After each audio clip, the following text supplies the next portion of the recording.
I've had pedophiles in the few short months I've been with this program tell me, you should never release me. I'm dangerous out there. I just can't manage this urge to reoffend. So trying to get them to manage that thought process, talk about it in group every day, talk about what they're doing, what they're fantasizing at night, how they're managing those urges, and trying to get them to think more appropriately about how they would interact sexually or not interact sexually at all with, for instance, prepubescent boys or girls, which is another group that's very, very difficult. And then, of course, you have the, the very aggressive rapist, power rapist, that has a long history, that has a, a different set of urges that you have to talk, or that he has to come to terms with. So they go from level 1 to a level 2 to a level 3, and then they get into what we call MSI program, which is the Minnesota Sex Offender Supervised Integration Program, which is down at St. Peter, and that's kind of the last stop. They've kind of completed the level program, and now they get campus privileges down there. They can come outside the razor ribbon during the day for a few hours. We put a ankle bracelet on them, and it's kind of the dog fence technology down there, and escorted, and in some cases unescorted, they get to walk around the campus. Dennis, let me ask you, when they're in your program, do they get some form of treatment every day? Yes, they're in group every day. Those that are treatment compliant, those that choose to participate, are in treatment every day. Well, even when they're in your program, do they have choices as to what they want to participate in? Yeah, they can refuse treatment. They can refuse treatment? Yeah, they can refuse treatment. Again, they're civilly committed. They're citizens for all practice, locked up for the purpose of treatment, but they get to choose whether or not they're going to participate. Now, obviously, if they choose not to participate, the prognosis of ever leaving is pretty slim. Well, now, you have mentioned that they can leave your program and go to, is that program where they go at a lower level or less confining? Or? Well, parts of it are. It's inside a razor ribbon fence, 2 cottages, but that's kind of the step-down program. Okay. That's kind of the last phase of treatment before they would go into this house, which is on campus, which is outside the secure perimeter of the facility down there. So it's, there are steps. Moving closer and closer to the community. Once they move to that step, is there a chance of them, is that reversing, coming back? It could, absolutely. If they digress, then they can move back up, and that has happened. What about moving back up into the penal system? Does that ever happen? It happens if they have corrections time hanging. If they still are under the jurisdiction of the courts for a criminal offense. Remember, now in Minnesota, if you get for instance, a 9-year sentence, you serve 6 years of that 9-year sentence. The other 3 years, you're on supervision. So if at year 6 you get out, court civilly commits you, you come to my program, you're what we call a dual commit. You're civilly committed to me, but you're still under supervision from the Department of Corrections. If you break a rule in my program, corrections can come in, violate your release, and bring you back to prison.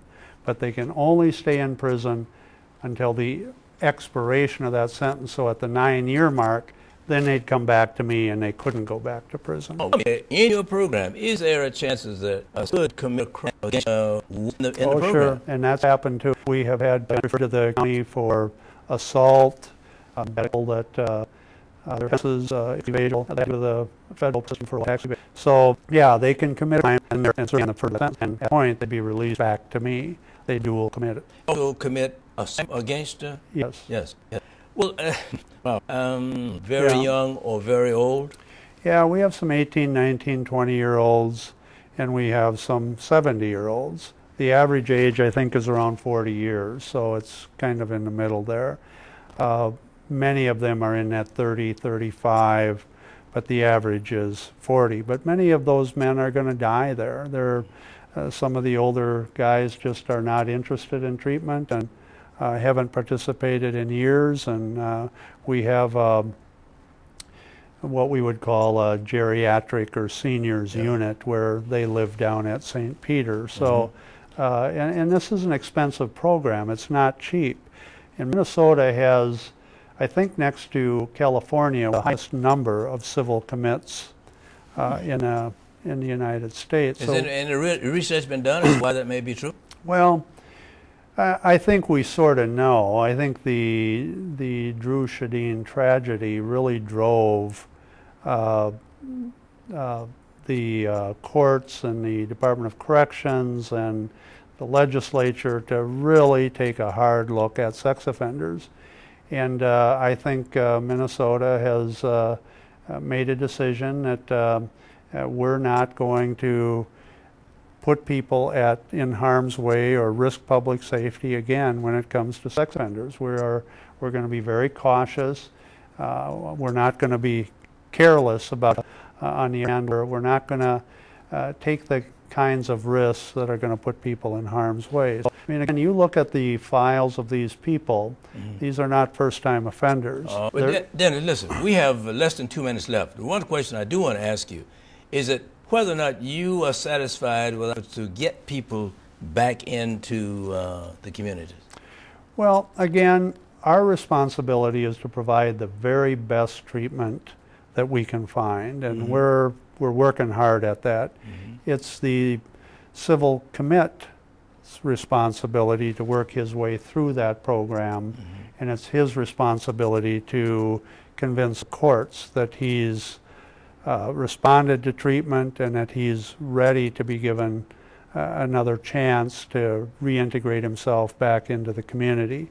So I think that I think you'll see people as time goes on here and as treatment gets better and get better. I think you'll see some people work their way through the program, but I don't have any goals. My goal is to provide the treatment. Don't want to cut you off, but one more question. Do you, is there such a program for women in the state of Minnesota? We have one civilly committed female in your Minnesota. program? Yeah. She's actually at the state hospital, but she will be a resident of our program. Okay, and one last question, and that is the notification process. Is that a part of your program also? Well, if anybody ever gets out, certainly it will be. Okay. We have an obligation to notify victims if...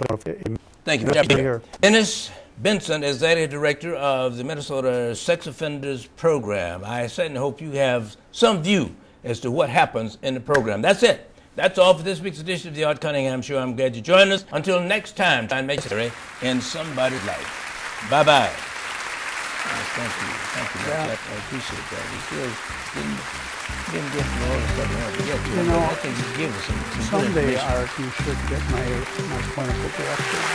She is very dynamic. Yeah, what is her name? Janine, Jannine Aberry,